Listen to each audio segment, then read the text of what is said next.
이제 앞으로가 중요하잖아요. 앞으로가. 왜냐하면 이게 지나고 보면은 아직 못 사신 분들은 또 기회가 될 수 있는 거예요. 그렇죠. 네. 네. 반감기를 기점으로 이제 후반전으로 접어드는데, 반감기 이후 6개월은 이제 본격적인 상승을 하기 위해 도약을 준비하는 단계고, 정말로 큰 상승이 이뤄지는 단계는 반감기 6개월 이후에 최종 마지막 1년간입니다. 여기서 진짜 상승이 이루어져요. 그러면은 지금으로 보면은 4월 20일이 반감기였고. 그러니까 우리는 이제 막 반을 지났고, 이제 정말 큰 상승을 준비하는 이제 진짜 후반전에 이제 막 돌입을 한 거죠. 10월 넘어서부터가 어쩌면 정말 이제. 그때부터가 진짜 상승장이고, 강세장이고, 지금은 그 강세장을 준비하는 이제 도약기의 네. 단계라고 보시면 돼요. 그래서, 진정한 비트코인 사이클의 상승장은 아직 시작도 하지 않은 것이고요. 지금 우리가 있는 시점은, 뭐 축구 경기로 치면은 후반전 한 2, 3분에 해당하는. 네. 네. 아직 알 수 없는 거네요. 네, 뭐 이제 막 진짜 뭐 축구는 후반전부터. 그렇죠. 네. 야구는 뭐 7회부터인가요? 네. 그런 단계고 아직 진짜는 시작도 하지 않은 단계예요. 네. 그러니까 너무 이렇게 단기적으로 보시지 마시고 네. 어느 정도 길게 보셨으면 좋겠고, 실제로 반감기를 둘러싸고 그 반감기를 전후해서의 가격 변동은 굉장히 많았습니다. 과거에서도 있었고 이번 사이클에서도 있었죠. 실질적으로 가격이 크게 올랐다가 또 한번 크게 떨어지는 이런 일들이 있었고, 반감기만을 기점으로 살펴보자면 지난 사이클과 지지난 사이클이 모두 반감기 이후에 한 두세 달 정도는 가격이 횡보하는, 그래서 횡보라고 해서 똑같은 가격이 계속 된다는 거 아니에요. 네네. 그 나름에서도 한 20% 정도의 폭은 주고, 네, 요 안에서 움직이는, 요걸 이제 횡보라고 하죠.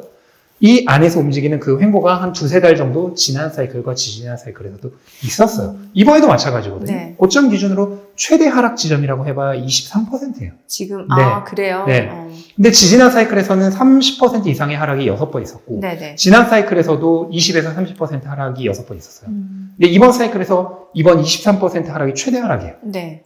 그걸 생각해 보면은 이 정도의 그 조정은 비트코인에게 있어서는 그냥 일상이다. 네. 플러스 마이너스 30까지 좀 열어둬야 되는 거예요. 그쵸. 그 정도는 그냥 기본적으로 있는 일상적인 변동성이고, 심지어 이번 사이클에 있었던 이 변동성이 이번 사이클 최대 변동성이고, 네. 과거 사이클들과 비교해보면 오히려 굉장히 약한 변동성에 불과하다 라는 것을 생각을 하셔야 되고, 이 정도 20% 정도 범위 내에서 왔다 갔다 하면서 몇 달 횡보하는 것은 기존 반감기에서 늘 있어왔던 일이다 라는 것을 아셨으면 좋겠고, 근데 사람들은 이 정도의 그 기간 횡보조차도 조금 못 견뎌하는 면이 있어요. 특히나 과거 그 반감기를 겪어보지 못한 투자자라면 그쵸. 네. 더더욱 그럴 수 있거든요. 네. 네. 그러다 보니까 지금 많은 분들이 힘들다고 얘기를 하시는 건데, 이 정도는 사실 비트코인 투자를 하려면은 당연히 감수하고 가야 되는 부분이다라고 네. 생각하시면 되고, 하지만 이제 여러분들 보고 계신, 뭐 각자 보고 계신 비트코인 차트들이 있으실 텐데, 그 차트를 일봉으로 두지 마시고요. 네. 데이로 두지 마시고 몬슬리로, 월봉으로 두고 한번 봐보세요. 네. 그 두세 달 정도의 횡보 기간은 보이지도 않아요. 지나가면 보이지도 않고, 그거 뒤에 아마 이런 그래프들이 있을 거예요. 네.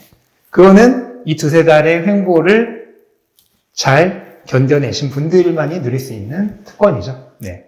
그럼 지금 진짜 기회일 수도 있겠네요, 또. 저는 그렇게 생각을 합니다. 네. 근데 이제 많은 분들이 그런 얘기를 하세요. 분명히 반감기 이전에는 이 정도로 지금 분위기가 좋았던 적이 없었고, 반감기 이후에도 엄청나게 좋을 것이다. 그런 얘기 하지 않았냐. 맞아요, 네. 라고 이제 얘기하실 수 있는데, 이게 또 이제 상황이 좀 바뀌었어요. 이 시장 상황이라고 하는 것은 앞에서도 금리 얘기할 때도 말씀드렸듯이 계속 바뀌어요. 네. 날씨처럼 바뀌는 네. 거기 때문에, 일기예보가 예를 들어서 다음 주 화요일 날 비가 온다고 했는데 갑자기 비가 안 오게 된다고 해서 비라고 계속 고집할 수는 없죠. 그렇죠. 네. 바꾼 걸로 얘기를 해야 되잖아요. 네. 근데 지금 이 시장 상황도 바뀌었어요. 지금 우리가 반감기 이전에 전고점에 도달했던 적이 한 번도 없어요. 이번 사이클에서 최초로 반감기 이전에 지난 사이클의 최고 가격인 69,000달러에 도달을 했거든요. 네. 이게 이번 사이클에서 최초에 있었던 일이에요. 네. 그러면서 어떤 얘기들이 나왔냐면, 지난 과거 사이클들에서는 존재하지 않았던 속도로 지금 가격이 오르고 있다. 현물 ETF의 영향이 있었겠죠? 그러다 보니까 이번 사이클은 단축 사이클이 될 것이다. 또는 왼쪽으로 전환된 사이클, 똑같은 말이에요. 네. 이 될 것이다 라는 의견들이 전문가들 사이에서도 굉장히 많았어요. 그 왼쪽으로 전환됐다라는 거는 약간 네. 선반영됐다라는 거예요. 그죠? 네. 원래 예상했던 거는 2025년 말까지 이번 사이클이 진행이 되는 거예요. 네. 그게 최소 8개월에서 많게는 1년 가까이까지 단축이 되는 네. 그런 앞당겨진 사이클이 될 것이다 라는 의견이 실제로 전문가들 사이에서도 굉장히 많았고, 만약 그게 맞다라고 하면은 지금 앞으로 강세는 좀 기대하기 쉽지 않다라고 볼 수도 있는 거잖아요. 그러니까 훨씬 더 빨리 오르고 빨리 끝나는 거죠. 네. 그러니까 모든 걸 그냥 다 불태우고 네. 다 불태웠어. 하얗게 돼버렸어. 하면서 그냥 빨리 퇴장하는 거죠. 네네. 그런 사이클이 될 가능성이 있다는 걸 염두에 두고 지난번에는 제가 말씀을 드린 거예요. 아. 실제로 많은 전문가들이 그런 의견을 맞아요. 그때 제시했었고. 예. 그런데 그 분위기가 지금 좀 많이 바뀌고 있습니다. 지금 최근 몇 달 동안 행보를 했고, 만약 여기서 추가적으로 과거 사이클들처럼 반감기 이후 두세 달 추가적인 행보를 한다면 어떻게 되냐면, 지난 사이클들까지가 약간 이런 분위기였다면 이번 사이클은 반감기 이전까지는 ETF로 인해서 페이스가 빨랐어요. 네. 그러다가 이게 지금 이렇게 되고, 여기서 또 만약에 횡보가 이어진다면 이렇게 되면서 결국 속도가 맞춰지는 거죠. 과거 사이클들과 똑같이. 네네. 그렇게 되면서 과거 사이클들의 속도로 지금 되돌아가고 있는 분위기로 지금 상황이 좀 바뀌고 있습니다. 예. 그럼 만약에 과거 사이클들의 속도로 되돌아간다면 어떻게 되느냐? 그럼 지금부터 다시 내년 말까지의 원래 우리가 예상했던 흐름으로 되돌아가는 겁니다. 2025년 말까지 그쵸. 시세가 날 수 있다. 그렇죠. 그래서 가격이 급작스럽게 엄청나게 빠른 속도로 쫙 오른 다음에 빨리 끝나는 게 아니라 네. 천천히 오르다가 반감기 이후 6개월 정도 지난 시점부터 본격적으로 가격이 급격하게 상승하는 강세장으로 접어들면서 내년 말까지 그 강세장이 이어지는 그런 흐름으로 지금 되돌아가고 있는 분위기인 거죠. 근데 이게 나쁜 게 아니에요. 네. 오히려 더 좋은 거예요. 그렇죠. 왜냐면 그렇게 가격이 급작스럽게 오르고 빨리 끝나버리면 생각보다 많은 분들이 돈을 못 벌어요. 급히 먹는 밥이 체한다고. 그렇죠. 네. 일단은 많은 분들이 들어올 수가 없죠. 가격이 맞아요. 너무 빨리 오르니까. 네. 그리고 빨리 나올 수도 네. 없어요. 그리고면서 또 어떤 일이 일어나냐면 몇몇 분들은 너무 빨리 나와요. 네. 그러면 그렇게 가격이 급격하게 오를 때는 한 달만 먼저 내려도 인천 갈 거를 김포에서 내리는 거예요.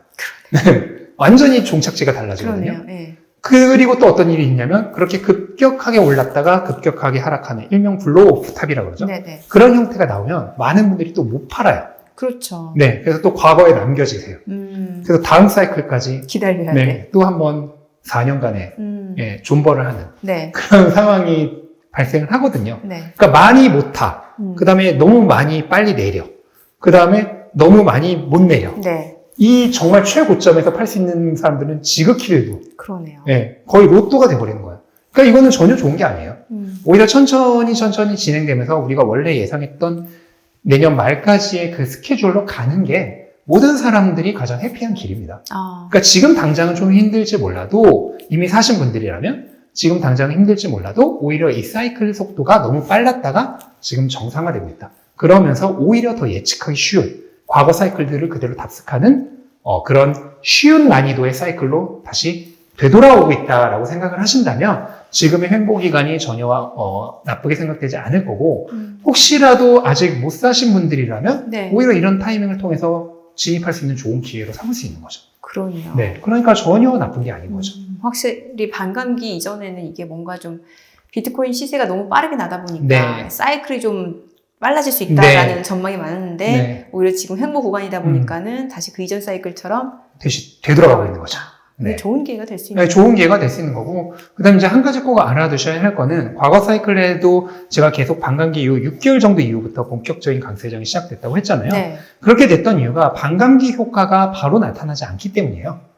네, 반감기라고 하는 것은 사실 심리적인 효과인 거고, 예. 실질적으로 영향을 미치는 것은 반감기로 인해 공급량이 줄어든 게 시장에 영향을 미치기 시작할 때부터 실질적인 영향이 나타나겠죠. 그 기간이 한 6개월 정도는 걸리는 거예요. 이 채굴량이 확 줄어드는 게 6개월은 걸리는 거예요? 아니요, 그러니까 채굴량 자체는 반감기가 지나면 바로 절반으로 줄어요. 네. 근데 지금 시장에 이미 재고가 있잖아요. 네. 거래소에 재고가 그렇죠. 있잖아요. 예. 우리가 마트에서 물건을 갑자기 공급받는 양이 절반으로 줄었다고 해서 지금 마트 갑판대에 쌓여있는 재고들이 줄어든 건 아니죠. 걔네들이 팔렸는데 공급은 안 돼. 그럼 어느 순간부터 갑판대에 있는 물건이 줄어들기 시작하겠죠. 그렇죠. 그럼 그때부터 어떤 일이 일어날까요? 사재기가 일어나겠죠. 야, 물건 없어진다. 그러면서 대란이 일어나겠죠. 그때부터 가격이 폭등하는 거예요. 근데 그렇게 되는 영향이 나타나는 게 보통 과거 사이클들 보면 6개월 정도의 기간이 있었던 거죠. 네. 근데 이번에는 왜 그게 좀 반감기 이전에 빨리 일어나느냐? 현물 ETF로 인해서 수급이 어떻게 보면 꼬여버린 거죠.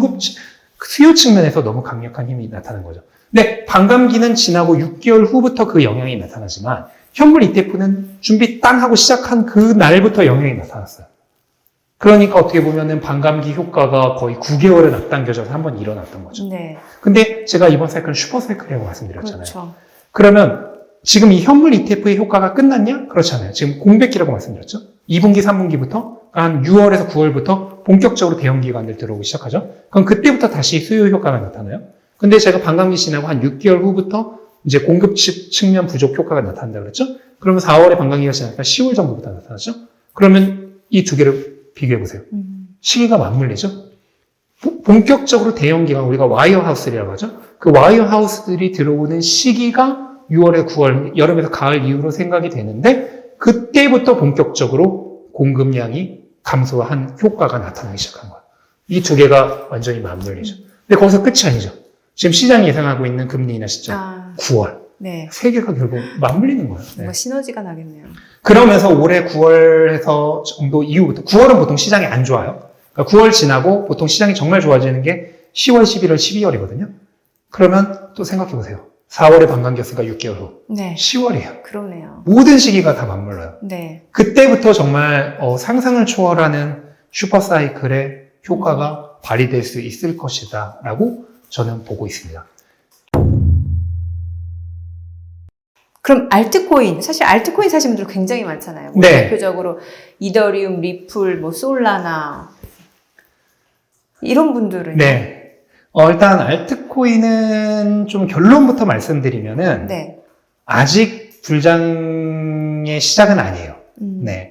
그러니까 매집하기 완전히 좋은 시기는 아니에요. 네. 알트코인은 일반적으로 비트코인이 전고점을 완전히 뚫어내고 본격적인 강세장에 접어든 시기에서 몇 달 지나서부터 그때 또 그때부터 진짜 불장이 시작되거든요. 네. 그럼 만약에 비트코인이 지금 한 7만 몇천 달러 정도의 그 전고점 저항력대로 완전히 뚫어내고 한 8만 달러 이상까지 오르는 시기가 네. 뭐 한 7월, 8월이라고 하면은 한 9월, 10월 정도? 네. 아까 제가 말씀드린 그 강세장이 시작되는 시기. 네. 그 정도부터가 이제 진짜 알트 불장이라고 얘기할 수 있죠.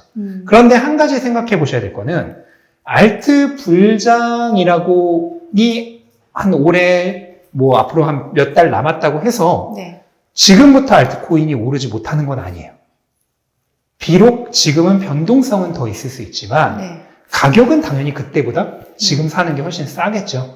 네. 그때가 되면 이미 많이 올랐을 거예요, 분명. 네. 예. 그러다 보니까 두 가지 선택지가 있어요. 나는 그냥 무조건 불장 왔을 때 내가 산 그 시점부터 그냥 계속 올랐으면 좋겠어. 하시는 분들은 올해 한 말 정도까지는 기다리셔야 되고, 네. 지금 당장은 내가 사자마자 가격이 떨어져도 좋아. 하지만 나는 굉장히 쌀 때 미리 사둘래. 하시는 분들은 지금부터 매집을 하셔도 좋다. 그렇죠. 그냥 그 정도로 나눌 수 있겠습니다.